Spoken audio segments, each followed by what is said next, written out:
Então vamos lá, essa história de Tamar. Essa história está no capítulo 38 do Gênesis, e esta vai ser a última história que nós vamos ver do Gênesis.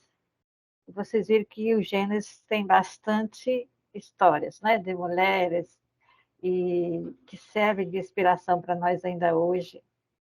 Aí a gente vê como a vida era difícil desde muito tempo, né? E como elas conseguiram se sair disso, mesmo sendo um autor, um redator homem, né? Mas elas marcaram tanto que eles não podem deixar de escrever. E aí a gente tem que separar a parte da revelação divina, que é a palavra de Deus, mas é a palavra de homens também, né? Homens dentro de um contexto de patriarcalismo, né? Como era o tempo que esses textos surgiram. Mesmo assim, elas estão ali. Elas estão ali, elas não puderam ser esquecidas, elas tiveram que ser narradas. Pois bem, então é o Gênesis 38, e é um texto escondido dentro da história de José. O Jacó, com todas aquelas 4 esposas, né, as 2 livres, as 2 escravas, acabou tendo 12 filhos, e mais uma filha, como a gente vê, a 13ª tribo, que não é contada, né? E aí, então, todos os irmãos tinham raiva de José, que era o primeiro filho de Raquel, o último filho, ela morreu depois do parto, logo depois foi Benjamim, e é assim que está narrado, né? Então, antes da gente se perguntar se eles eram todos irmãos mesmo, se eles existiram mesmo, a gente está trabalhando com as narrativas. E então, os irmãos resolveram armar uma trama, aí fizeram uma trama para se livrar de José. Queriam matá-lo, porque ele estava lá, né, até então, até o nascimento do mais novo, José era o último filho. Mas o Jacó queria tanto bem e demonstrava isso, que todos já sabiam, né, que Jacó ia acabar escolhendo José para liderar os irmãos. Aliás, José já tinha algumas atitudes de liderança. E aí, então, armaram para matar José. E nesse momento de matar José, o Judá teve a ideia de vendê-lo como escravo, em vez de matá-lo. E então, né, a gente tem aí o primeiro de Judá, no Novo Testamento, Judas Iscariotes tem esse mesmo nome hebraico, Judá, né, e também vendeu Jesus. E então, quando o pai não reage bem, não é? Eles inventam para Jacó que José foi devorado por uma fera, né? E que eles não conseguiram encontrar o corpo, só uma roupa com sangue, que eles mataram um cabrito e colocaram o sangue nas vestes de José. Então, o Judá ele se afasta dos demais, né? Como assim, uma pessoa que não lida bem, não é, com o que fez. Então, ele se afasta dos demais. A coisa toda desses irmãos fica uma situação muito confusa após essa venda de José. Então, o Judá se afasta um pouco dali de perto dos irmãos. E aí, dentro dessa história do José, depois que José é vendido para o Egito, que parece que interrompe a história de José para contar essa situação de Tamar.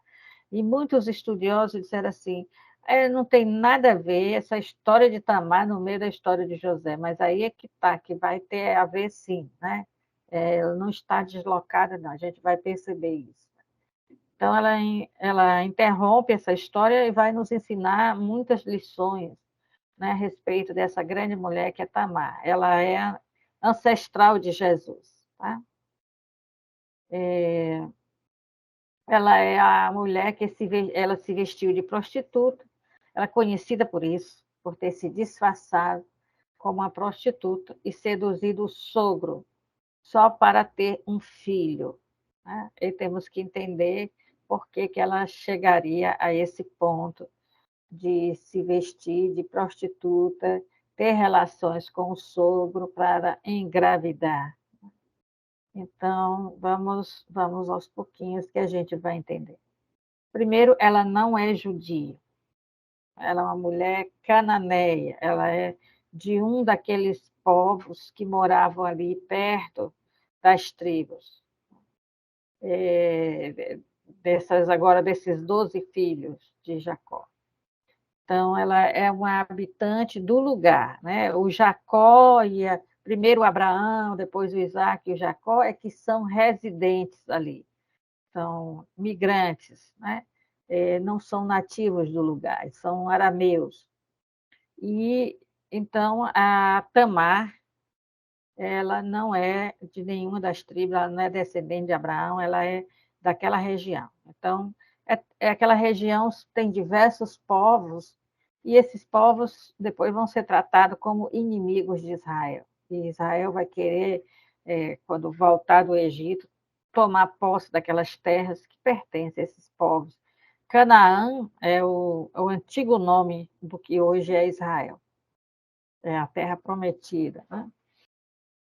Então, ela vai se casar com um dos 3 filhos de Judá.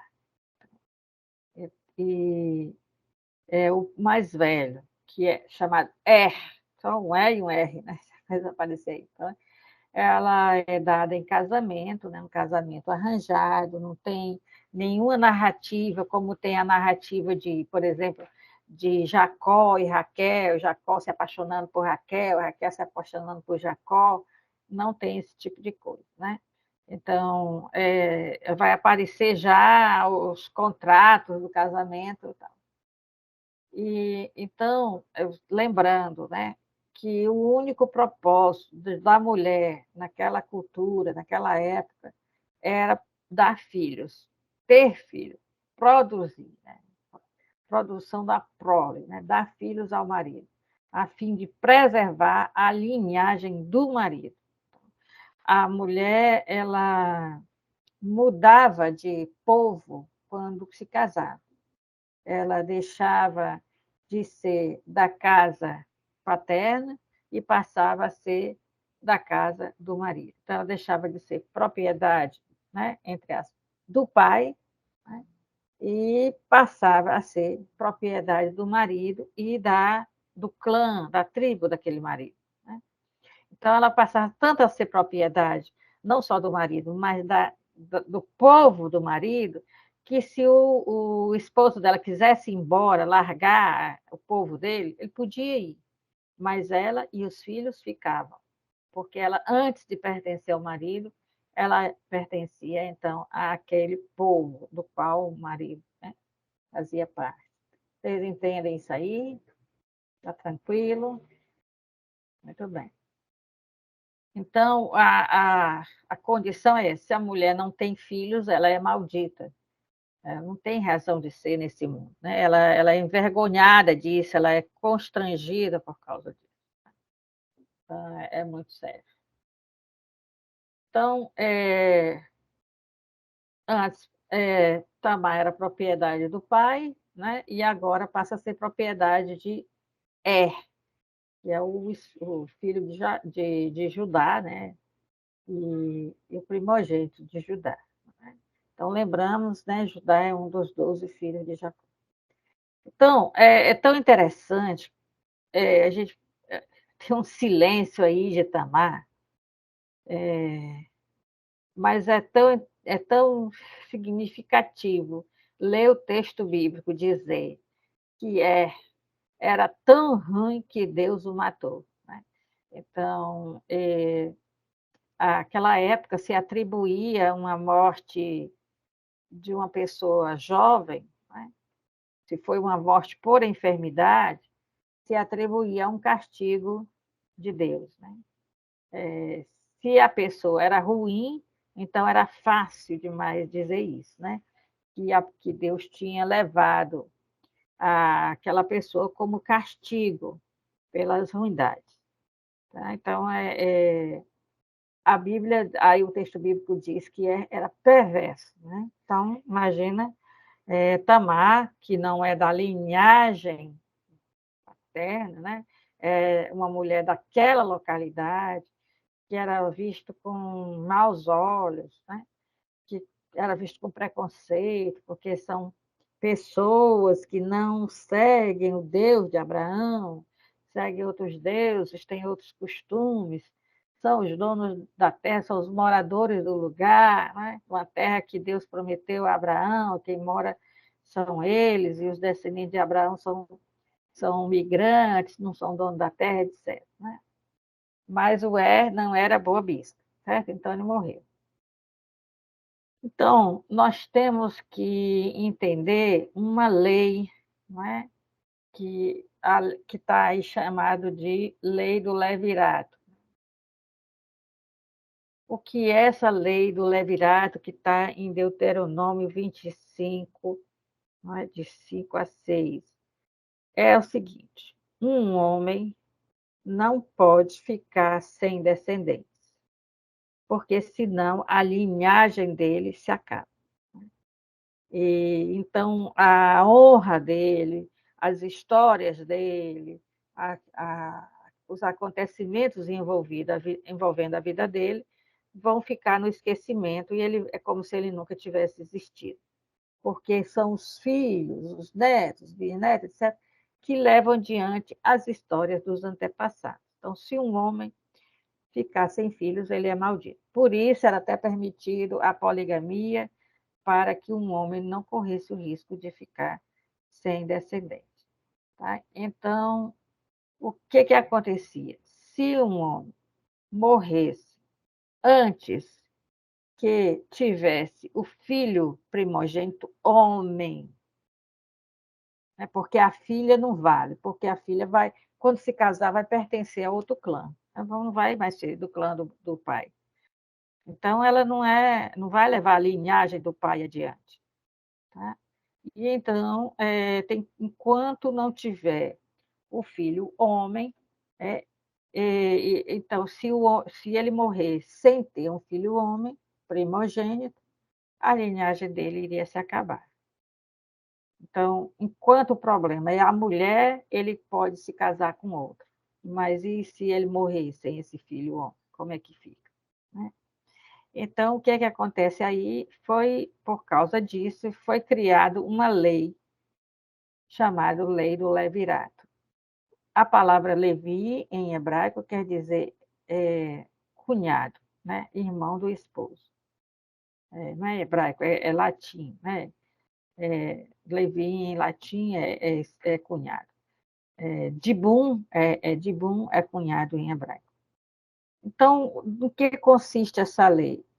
O irmão, no caso de não ter um irmão, o parente mais próximo do falecido, se casa com a viúva e o primeiro filho que eles tiverem não será considerado do homem que teve a relação com a mulher, mas vai ser considerado filho do falecido. Né? Então, no caso aí, morreu, tem filho homem, então Tamar tem que se unir a um cunhado dela, ou seja, a um irmão do esposo, ter um filho homem que não será considerado filho desse segundo marido, mas do primeiro. Então, o filho segundo do Judá chama-se Onã, e Judá ordenou que Onã se casasse com Tamar para cumprir essa lei do levirato. Tudo isso está lá no capítulo 38. E aí vem uma coisa estranha, né? Estranha não, é uma coisa que vai ser considerada pelo texto bíblico como uma perversidade, né? Onã, se a Tamar engravidar e tiver um filho homem, não será um filho de Onã, não será considerado filho de Onã, mas filho do que faleceu. Aí, veja bem, Judá tinha 3 filhos, Onã e Selar. Morreu. Então, agora tem 2 filhos, Onã e Selar. Quando Judá morrer, a, as propriedades de Judá, tudo que ele tiver, vai ficar dividido da seguinte forma: uma porção dupla para Onã, que vai ser agora o primogênito ganha 2 vezes, né? O que cada um ganhar, por exemplo, se um ganha 10 ovelhas, o primogênito ganha 20. São duplos, né? Então, como morreu, né? Vai receber a porção dupla da herança, porque agora eles são primogênitos. Só que se Tamar tiver um filho homem, esse primeiro filho vai ser considerado de Então, o menino vai receber a porção dupla, o Onã e o Sá vão receber, né, a metade que o menino Eu estou entendendo. O que me tem. deixou triste quando eu li essa passagem hoje para a aula, é, é a Sim, coisificação da mulher. É tão somente sim, a questão de ser reprodutora para garantir a linhagem do homem. E eu achei tão humilhante porque, essa situação dela com Onan. Eu fiquei o sim, dia incomodada, mal-humorada, inclusive, né? Porque já pensou uma mulher se ter de sim, deitar, oferecer sim, seu corpo para alguém, né? E no momento da relação ele botar o sêmen na terra para não dar um filho a ela. Muito humilhante isso, isso. para que ela não engravidasse. Filho da Tamar, o primeiro, será considerado filho do que morreu, né? Vai herdar aquilo que era do pai. Que você tratou aí da questão do levirato. Então, o que acaba acontecendo, né, como consequência, porque o Onan deveria casar para dar um filho, para que ela tivesse um filho, para que esse filho pudesse dar continuidade, vamos dizer, à linhagem, aos costumes familiares, a levar adiante isso. Só que não era interesse dele, porque aí o que ele via, na verdade, era o quanto ele receberia, né? Porque com essa criança ele Sim, perderia a herança dele, seria o que deveria ser se o irmão não tivesse morrido. sim, Mas ele, isso, a ganância fazia com que ele quisesse mais, né? E aí começou uma trama isso, de poder e prazer. isso, muito bem, isso mesmo, tá? Então, ele tinha essa relação, ele não se recusou a casar, porque era uma lei, um costume tribal, não é? Não poderia ser. O que ele poderia era ter passado adiante para o irmão, não é?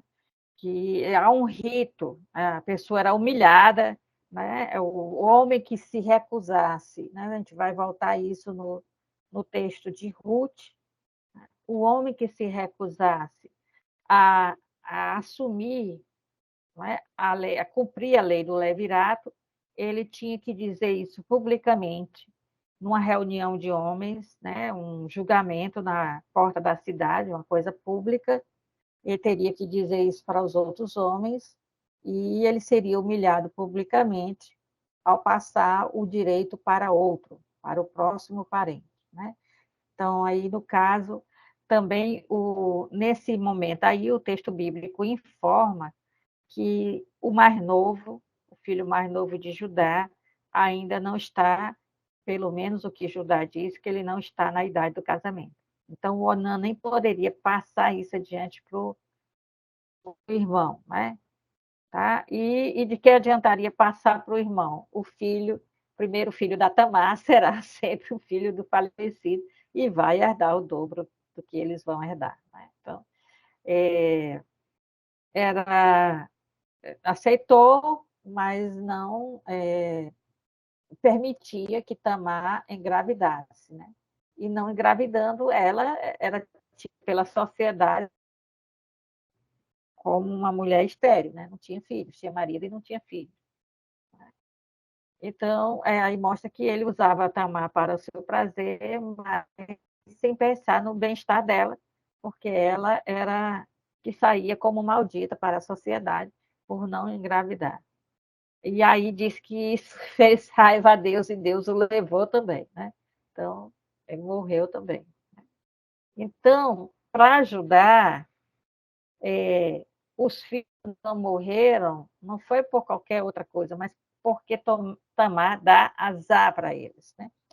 Eles vão acreditar que há mulheres que ficam viúvas mais de uma vez, que elas têm uma maldição, um demônio as acompanha e elas matam o marido. Esse demônio mata o marido dela. Então, isso vai aparecer na história de Tobias, no livro de Tobias. Tem a Sara, né? Que ela ela já ficou viúva várias vezes e ninguém quer se casar com ela, porque diz que ela tem um demônio que faz com que eles morram. Né? Tá? Então, tinha toda essa questão envolvendo Tamar. Uma mulher que sempre a culpa, né? O dedo podre. Você está machucada com isso, né, Iracema? Eu sou a cliente. Pois é. Então, a gente vai continuar aqui para ver aquilo que vai acontecer. Né? A decisão de Judá é que ela volte para a casa do pai, com roupas de viúva, ela não pode sair na rua, ela não pode se casar com ninguém, né? Porque ela é uma pessoa que tem que se reservar para um último filho de Judá, e que Judá não pretende dar esse filho para ela se casar. Mas ela tem que passar agora o resto da vida como viúva, uma viúva prometida em casamento, é uma viúva que não pode voltar a se casar, não sei como prometido. Mas então Judá envia de volta, diz para ela esperar que o filho mais novo dele tenha a idade de se casar com ela, né? Que por enquanto ele não tem idade para se casar. Só que é dito que ele não pretende, né, dar o filho mais novo em casamento para ela. E é óbvio que ela entendeu, né? Ela compreendeu a situação. Então, olha só a situação dela. Ela não pode refazer a vida dela, né? Ela tem que ficar recolhida, trancada, esperando um marido que não virá nunca. E aí, essa questão, ela não vai poder ter filhos, e, portanto, é uma viúva sem filhos, a vida dela vai ser isso, né? Uma pessoa trancada, considerada maldita, já matou 2 maridos, que é isso que vão dizer, né? Etc.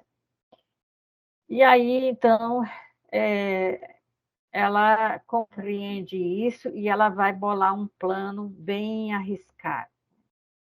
Então, quando Judá, a esposa de Judá, morre, o sogro fica viúvo, ela disse assim: bom, ele não parece que vai se casar, então ele vai querer se divertir, né? Ele vai querer sexo, né? Se encontrar uma prostituta, então ele vai querer. Né? A esposa faleceu, ele não procurou uma nova esposa ainda, então ela se desfaz de prostituta. E é um plano bem arriscado, né? Bem arriscado, porque ela pode ser morta e tal. E aí nem tinha essa prostituta lá, mas ela se veste como prostituta. Ela realmente cobriu o rosto para não ser reconhecida depois, né? Ela tinha um véu sobre o rosto. E obviamente, ela dá a entender que a prostituta fica sempre sozinha numa encruzilhada da estrada onde ele vai passar, né, com roupas mais curtas, mostrando o corpo, obviamente, para ele saber que ela é uma prostituta. E não mostra o rosto, né? Então, se passou por prostituta, Judá passou ali e quis ter relações com ela, né? E então a Tamar, ela engravidou dessa relação. Engravidou, e aí alguém foi avisar para Judá, né?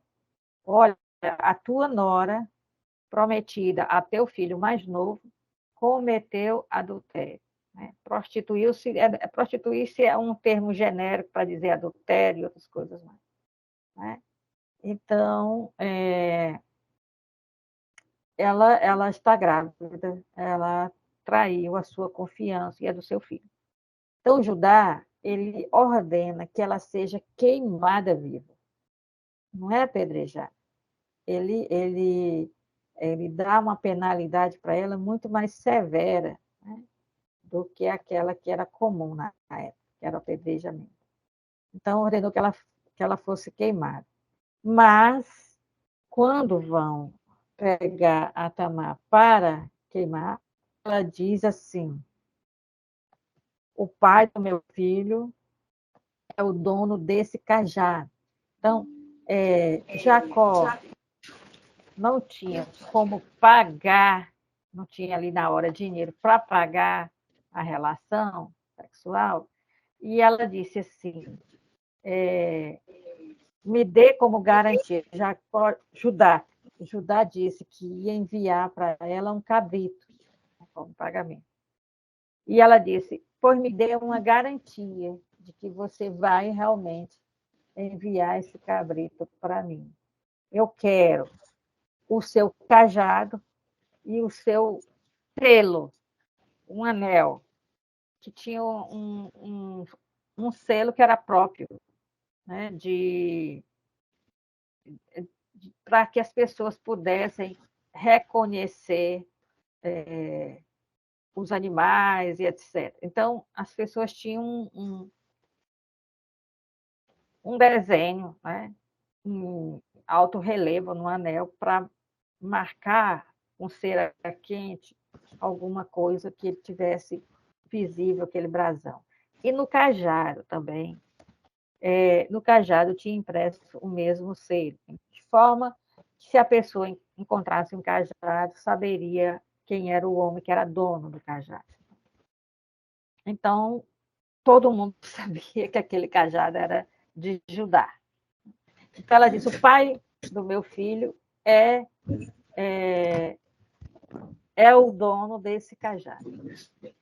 Então, ninguém fez nada, porque todo mundo já sabia. Eita, se ela está com o cajado dele, como é que ela está com o cajado dele?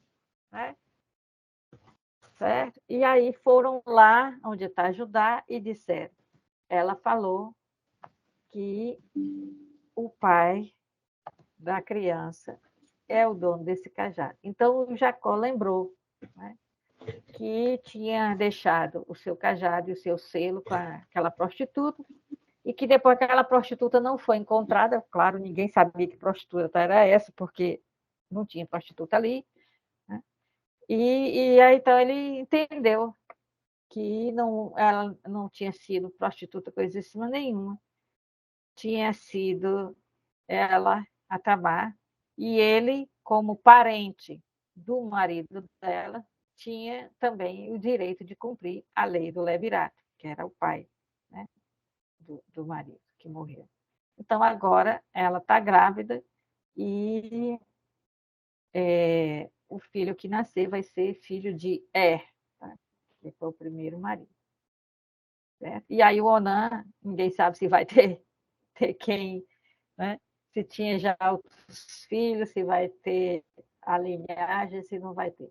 E é muito interessante que o Judá reconhece, né, a justiça de Tamar, ou seja, a honestidade dela, a integridade dela. Né? Ela fez aquilo que deveria ser feito naquela cultura, né, para ela ter dignidade. Então, agora ela não tem um marido, mas ela tem um filho homem que pode defender o direito dela. Na hora que vocês quiserem falar, vocês podem falar, tá bom? Então, nós vamos fazer hermenêutica Posso, desses textos. Tá? Pode posso fazer uma dizer, pergunta? Você falou pode. que ele tinha o direito de cumprir a lei do levirato, mas aqui no caso é direito ou, ou passou a ser dever pelo gesto dela, por ela ter engravidado? Ou ou são as É duas assim, coisas? porque nós podemos falar como um dever, né? O parente mais próximo tem que fazer isso. Tá, Mas direito, eles usam a palavra mispat, quer dizer, que ao pé da letra é direito, né? Quer dizer, que não vai ser qualquer homem que vai ter relação com ela para que o filho dela seja considerado filho do esposo. É preciso estar dentro da circuncisão de parente próximo do esposo, né? É por isso que é tratado como um direito também por eles. tá, porque é o que diz a lei. É o que diz a lei, exatamente. Obrigada. E aí, Edna, aí é que, no caso, o parente mais próximo, quando ele não quer cumprir, né, ele vai dizer que vai passar o direito dele adiante. E a gente vê isso muito bem no livro de Ruth. Passa o direito adiante. Então, a gente vê o seguinte, que tem a hermenêutica do homem e tem a hermenêutica feita por mulheres, né?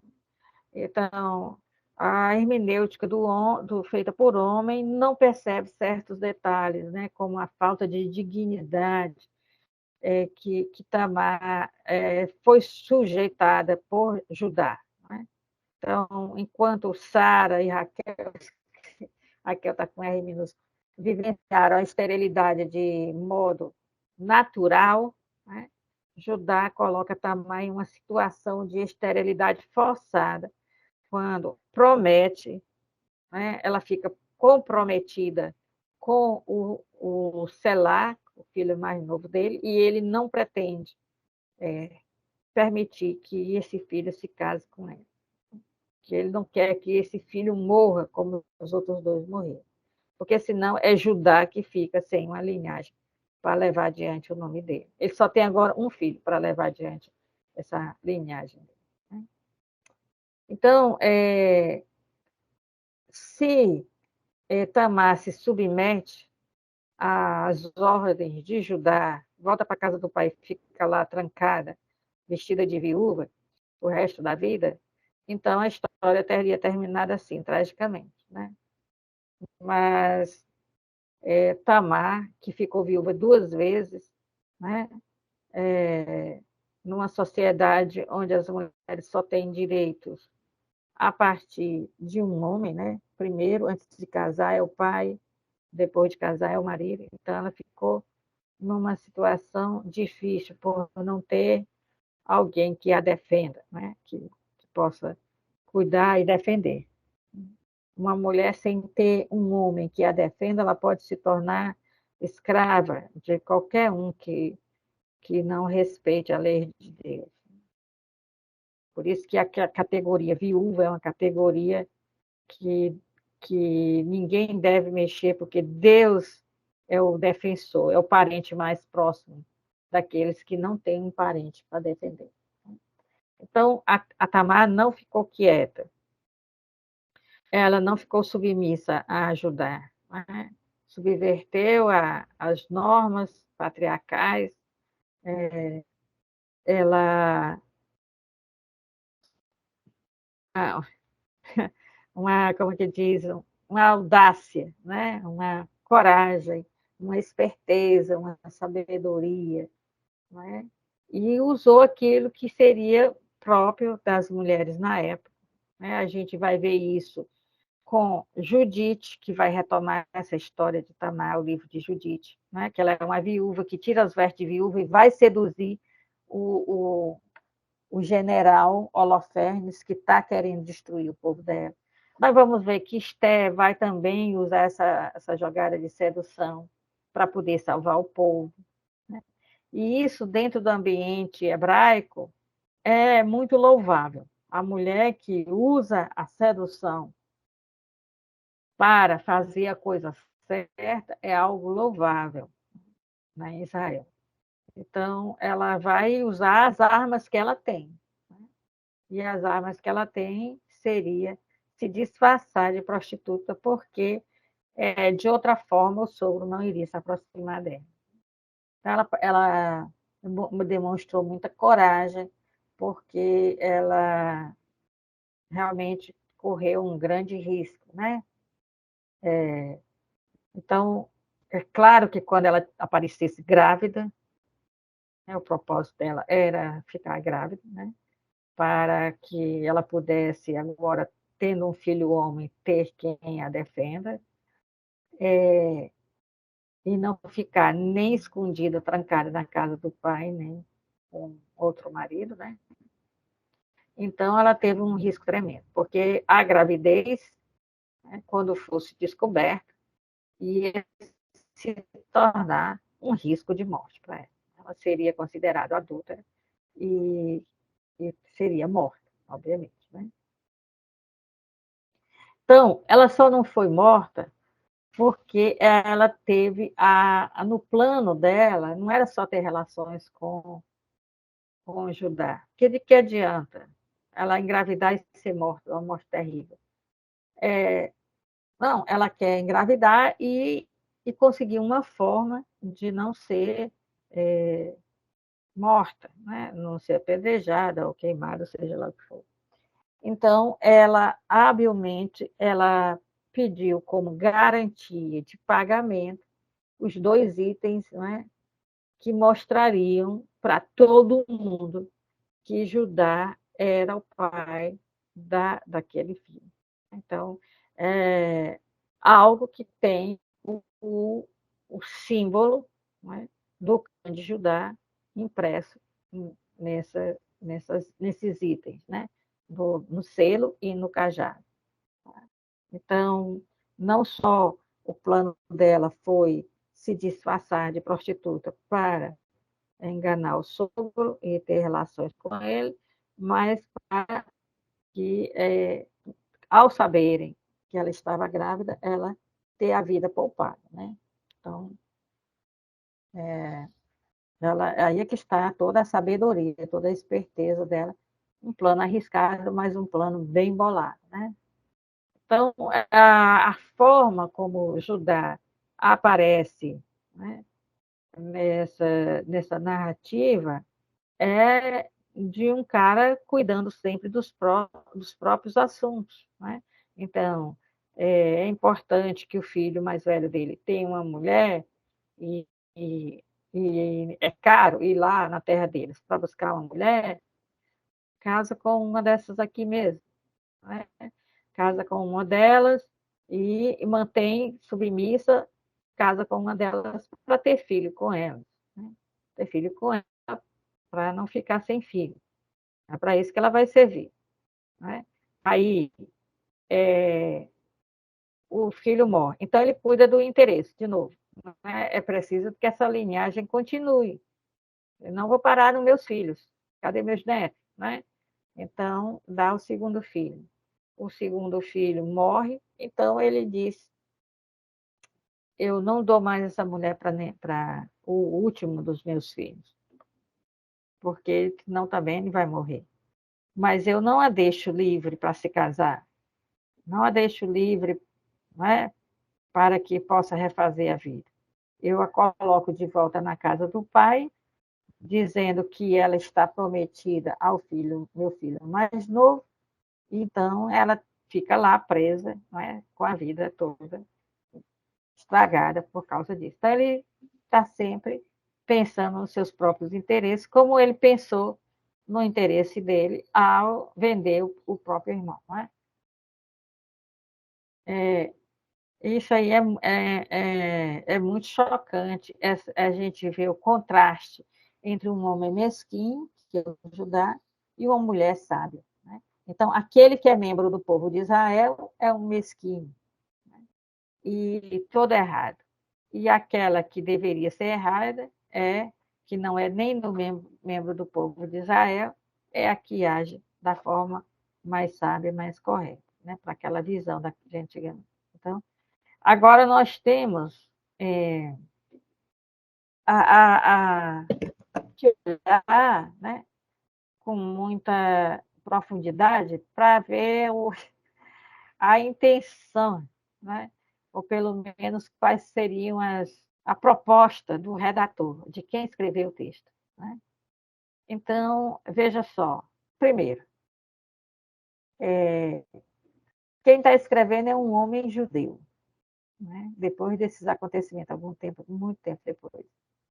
Então, para o judaísmo, é proibido ao homem frequentar uma casa de prostituição, se relacionar com a prostituta. É proibido. Mas o narrador não critica Judá por ter visto uma prostituta e ido até ela e querer ter relações com ela, embora isso não seja permitido para um judeu. Mas ele não critica isso. Né? Ele dá mais ênfase, assim, ele deixa subentendido que Judá foi um idiota, um bobão, porque se comprometeu, porque deixou o seu cajado e o seu selo, o seu sinete lá, com uma prostituta. Inclusive, o narrador fala através de Judá, dizendo: não vamos mais passar vergonha, sair por aí procurando uma prostituta. É que me ocorreu aqui o seguinte, Tamar, ela era conhecedora de que essa proibição do judeu não poder estar com uma prostituta, que era uma hipocrisia. Ela sabia que ele iria de toda forma, né? Aqueles rigores de lei, das leis dos judeus, que nem eles mesmos seguem. Ela sabia que ele ia cair nessa, né? O que é chato não é que aquele, né, personagem que depois vai ser uma das tribos mais importantes, né, que frequenta uma prostituta. É chato porque ele foi burro. Né? Ele deixou lá o cajado e o selo, né, o sinete, e aí, para não voltar até lá, para não se comprometer, para que alguém não veja, né? Porque primeiro ele se assegurou que ninguém estava vendo, que é isso que é importante, que ninguém veja. Ele pediu a um funcionário para ir pagar a prostituta, para levar o cordeiro até lá, né? E pegar de volta esses objetos, que esses objetos, né? Ela pode fazer uma chantagem com ele.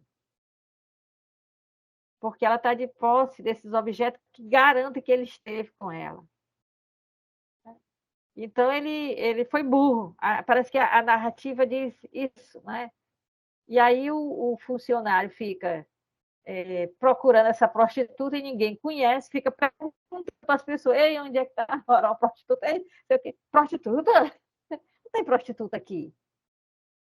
Ou seja, é um funcionário de Judá procurando uma prostituta para pagar essa prostituta por uma relação. É uma coisa idiota. Então, o narrador está mais preocupado em deixar mais claro que o Judá colocou em uma situação difícil sua posição social, né? De hebreu, de filho de Jacó, de pessoas tão corretas que não se relacionam com as pessoas do lugar. Então, isso aqui é mais criticado pelo narrador, nas entrelinhas, né? Então, quando chega a notícia de que Tamar está grávida, ele nega a ela a coisa mais básica, que é a defesa né? Que é ela falar, ela se explicar, ela dizer de quem, por que está grávida. Não, vai lá e queima. Uma forma cruel. E ela já está preparada para isso, já está com o cajado na mão e o selo, ó, está aqui, é do pai do meu filho. Mostra para o meu sogro. Todo mundo já sabe, ali na hora que vê isso nas mãos dela, já sabe que o filho é de Judá. Vão dizer só porque ele que enviou para. Está aqui, devolva para ele. Então ele sabe que, que ela era que tinha se disfarçado de prostituta. Então, a gente também vê aí nas entrelinhas que esse plano de Tamar, ela se preparou para isso. Né? Ela pensou em detalhe, e foi uma coisa muito arriscada, como eu disse, muito arriscada. Mas não foi uma coisa assim que, de uma hora para outra, não foi uma coisa bem pensada, foi uma coisa bem planejada, né? Porque tem que planejar o momento certo, quando ele vai passar, que ninguém veja, que outro homem não esteja com ela, não queira também ver, outro homem passa que é, né? Então, tudo tem que ser bem preparado. É, o que vai dizer para ele, como vai cobrar esse serviço. Claro que ele está voltando de um lugar, ele não está ali com nenhum bem para pagar ela, né? E ela vai ter que demonstrar que não tem interesse nenhum de divulgar esse acontecimento, né? Esse encontro deles, e conseguir pegar dele o, o cajado e o anel, porque sem esse símbolo ela vai ser morta. Né? Então foi uma coisa bem planejada, né?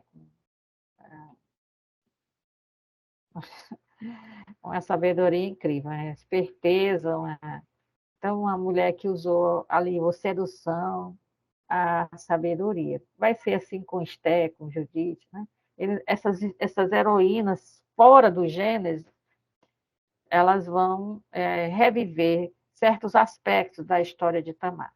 Né? Então, a história de Tamar é como disse a Soave na aula passada, né, naquele vídeo. Não é história só de uma pessoa. Né? É isso. É história de um grupo. É história de mulheres. Como é que as mulheres conseguiam se safar da morte ou de uma situação difícil? Com sedução e sabedoria, né? Esperteza, que para eles é sabedoria. Tá? Então, a Tamar, esse plano arriscado dela, é um plano para transformar sua situação de morte em situação de vida. Né? Porque agora não é só que ela vai continuar vivendo, é que a vida dela vai mudar, ela não vai ser mais uma viúva presa na casa do pai. Ela pode até se casar de novo, né? Porque ela já cumpriu aquele dever que ela tinha com o primeiro marido, e aí ela não precisa mais esperar por esse outro marido que não virá nunca, que é o filho de Judá. Então ela pode se casar agora com qualquer outra pessoa, né? Ela está livre desse compromisso do levirado. Tá? Então, ela usa astúcia, engano, uma muda de roupa. Achei interessante a autora que eu li, que disse assim, com sabedoria e uma muda de roupa se pode fazer muita coisa. Então, a Tamar, ela vai acontecer com ela o que será descrito em outras histórias. Tirou as vestes de viúva, vestiu as vestes de prostituta. Né? E lá no livro de Judite também vai dizer que ela tirou as vestes de viúva e vestiu umas roupas sedutoras. Né? A Esté também tira as vestes de penitência e veste as roupas da sedução. Então, com sabedoria e engano e uma muda de roupa, ganhou o que era de direito. Né? Então, como é que fica Deus nessa história aí? Como é que ele vai aparecer? Primeiro, ele vai aparecer como alguém que não concorda com o proceder desses homens.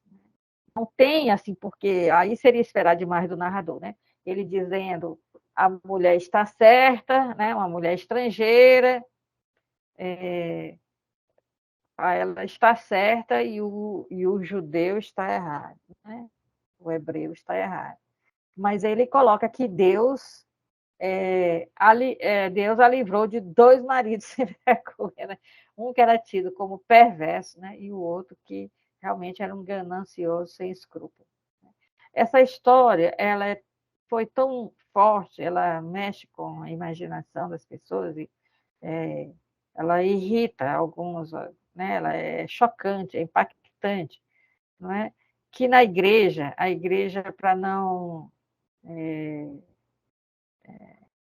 chamar a palavra masturbação ou qualquer outra coisa assim, nas normas da igreja, por exemplo, direito canônico, tem o onanismo, né, que vem aí do onan. O onanismo é uma relação incompleta, em que o sêmen é jogado fora, né, que é uma ejaculação fora da vagina. Então, é chamado de onanismo.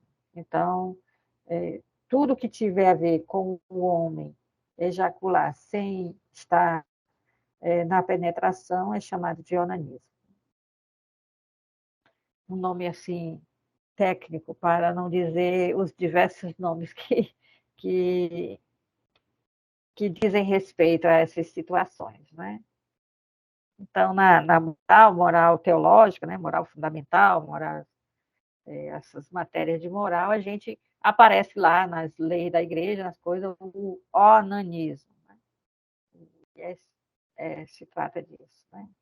Então, esse Deus que aparece não é um Deus que vai literalmente aprovar, ter uma palavra de aprovação para aquilo que Tamar fez, mas também não aprova o que os maridos fizeram, nem que Judá fez, e né, ela engravida, que naquela época o engravidar seria uma bênção divina, né? Então, dessa relação com Judá, ela engravida, então Deus foi favorável a ela, né?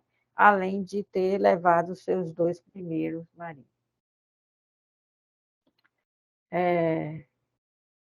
Agora, a forma como a história chegou até nós é uma história que deixa bem claro para quem lê, né, que a Tamar agiu de maneira correta. Embora tendo se disfarçado de prostituta, tenha tido uma relação com o sogro, todo mundo vai dizer que ela agiu de forma correta. Né?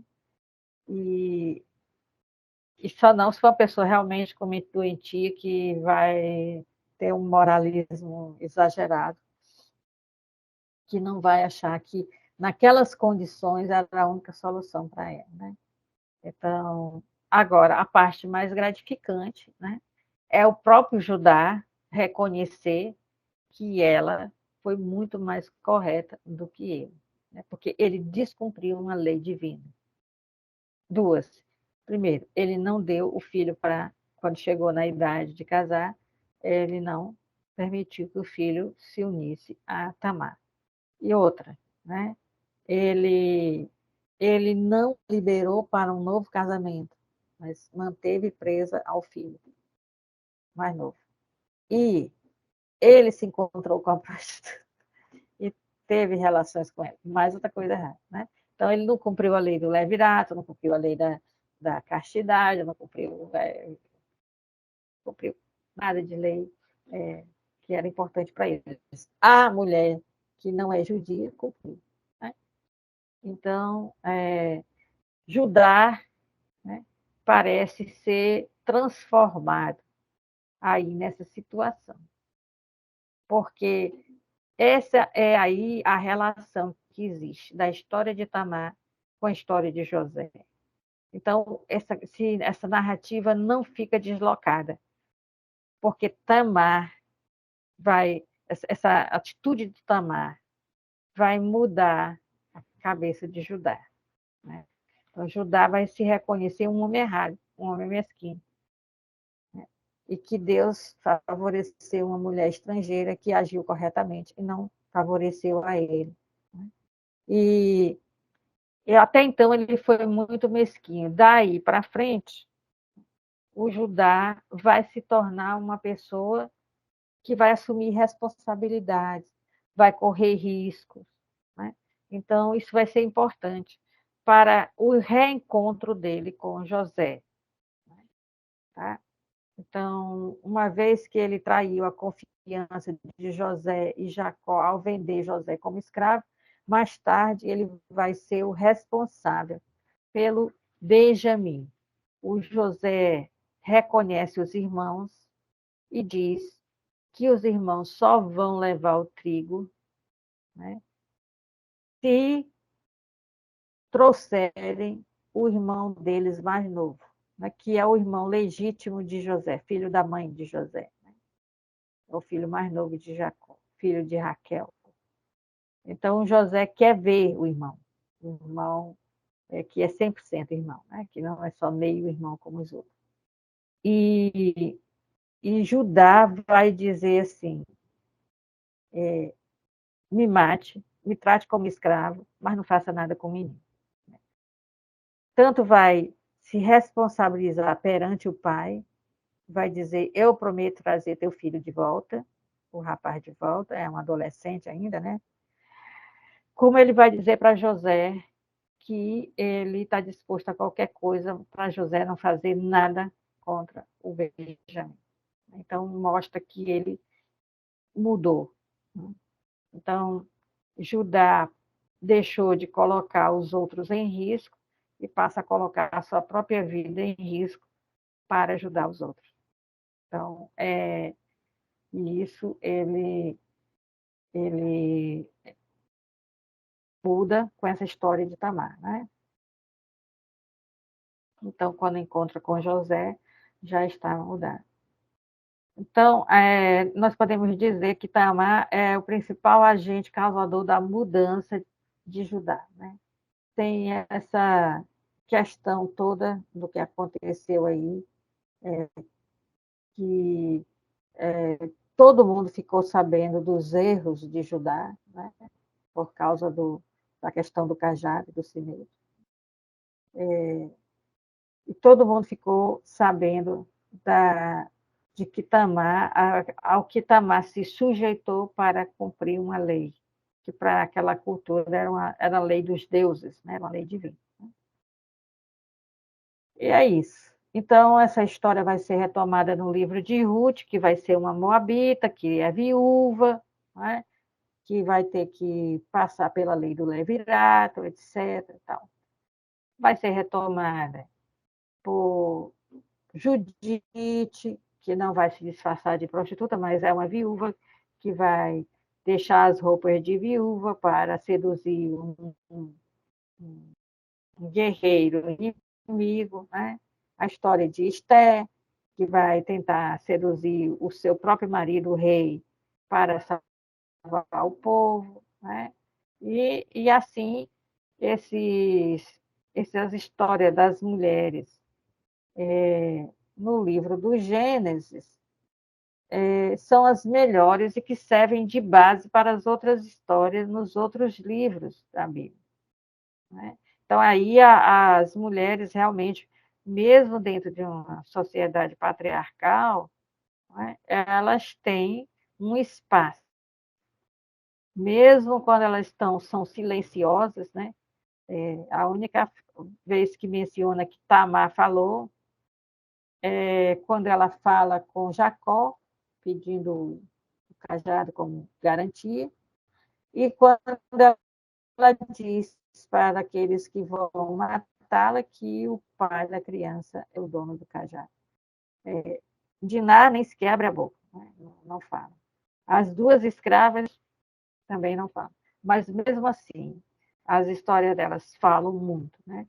São bastante impactantes e vão servir de paradigma para outras histórias em outros livros.